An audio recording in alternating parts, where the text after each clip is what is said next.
வணக்கம் மகளே, இது உங்கள் திருச்சி எஸ்எம் பர்னிச்சர்ல இருந்து சண்முகம் செந்தில்குமார். நீங்க பார்த்துட்டு இருக்கிறது பிளாஸ்டிக் சேர். பிளாஸ்டிக் சேர் வாங்கும்போது என்ன ராங் மெட்டீரியல் யூஸ் பண்றாங்கன்னு பார்த்து வாங்குங்க மக்களே. அதாவது நான் சொல்ற 3 ராங் மெட்டீரியல் நல்ல ஹெவியா இருக்கும். அதாவது ஃபர்ஸ்ட் ராங் மெட்டீரியல் வந்து பாத்தீங்கன்னா பிபி, ரெண்டாவது வந்து HDPE, மூணாவது வந்து ஏபிஎஸ் பிளாஸ்டிக். இந்த 3 ராங் மெட்டீரியல் யூஸ் பண்ற பிளாஸ்டிக் சேரு மழை வெயில் எல்லாரும் காலம் கடந்து நல்ல குவாலிட்டியா உழைக்கும் மக்களே. இப்போ வந்து பாத்தீங்கன்னா அதிகமா வந்து பிவிசி மற்றும் நைலான்ல வருது மக்களே.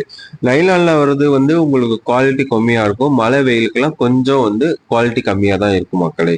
ஒரு நல்ல பிளாஸ்டிக் சேர் வாங்க வேண்டும்னா, அதாவது நல்ல வலிமையான பிளாஸ்டிக் சேர் வாங்க வேண்டும் என்றால் ஏபிஎஸ், பிபி மற்றும் HDPE மெட்டீரியல் கொண்ட பிளாஸ்டிக் சேர் வாங்குங்க மக்களே. இப்ப நம்ம திருச்சி எஸ்எம் பர்னிச்சர்ல அந்த மாதிரி மெட்டீரியல் கொண்ட பிளாஸ்டிக் சேர் அதிகமா வித்துட்டு இருக்கோம் மக்களே. வந்து வாங்கி பயனடையுங்கள். மேலும் விவரங்களுக்கு திருச்சி எஸ்எம் பர்னிச்சர் யூடியூப் சேனலை லைக் பண்ணுங்க, ஷேர் பண்ணுங்க, சப்ஸ்கிரைப் பண்ணுங்க. உங்கள் ஆதரவு கண்டிப்பா எங்களுக்கு தேவை. உங்களுக்கு பர்னிச்சர் பத்தி எந்த ஒரு டவுட்டா இருந்தாலும் திருச்சி எஸ்எம் பர்னிச்சரை கான்டாக்ட் பண்ணுங்க. நன்றி.